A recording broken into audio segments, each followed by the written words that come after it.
E são duas as perguntas para o referendo. A primeira é se concorda que o cônjuge ou unido de facto do mesmo sexo possa adotar o filho do seu cônjuge ou unido de facto. Há uma outra pergunta. Concorda com a adoção por casais casados ou unidos de facto do mesmo sexo? São então estas as duas perguntas deste referendo. A questão é saber se o Presidente vai enviar então este diploma para o Tribunal Constitucional.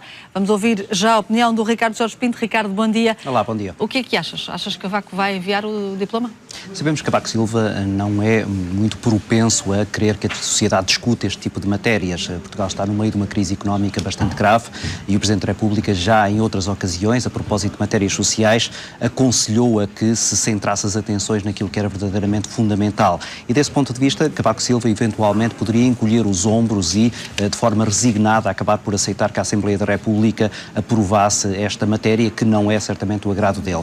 Por outro lado, Cavaco Silva, exatamente por essas questões, poderá querer travar todo este processo e travá-lo de forma abrupta, mostrando imediatamente que não está de acordo com esta alteração, mas não o podendo fazer por causa das limitações enquanto Presidente da República, poderá recorrer ao Tribunal Constitucional para começar a travar essa questão, embora provavelmente na nota que emite acerca disso venha dizer exatamente que o país não deveria estar neste momento a desconcentrar-se daquilo que deveria ser essencial, que era a saída deste plano de ajuda externa. Um argumento semelhante ao que o CDS usou também.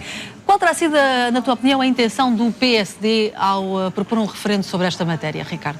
Pois, há aqui duas versões. Uma versão diz respeito a questões táticas. O PSD estaria interessado em que, nesta altura, a esquerda estivesse mais preocupada em criticar o governo por este tipo de matérias do que sobre aquilo que verdadeiramente afeta a imagem do partido que está no governo, que são as questões económicas e a situação difícil em que Portugal está. Mas depois há também aquilo que são questões meramente internas. Na verdade, o PSD, do ponto de vista ideológico, divide-se sobre matérias como esta e aquilo que seria uma cisão dentro do grupo parlamentar acaba de alguma maneira por ser atenuada com toda esta forma ou esta estratégia adotada para colocar nas mãos do Presidente da República, eventualmente ao Tribunal Constitucional, uma matéria que, sendo de índole individual, acaba por não poder obedecer a uma estratégia única em termos parlamentares. A admissão de Teresa Leal Coelho fez alguma moça?